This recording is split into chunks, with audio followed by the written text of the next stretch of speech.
When asked to describe myself, who is Renee? I'm the fluid flow of several parts because life is never static.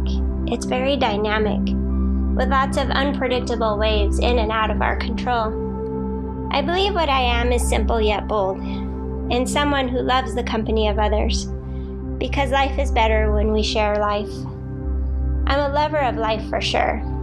I've faced death with the loss of my mother and 2 brothers to incurable diseases, yet I do not fear death. Rather, what I fear more is not being able to enjoy life.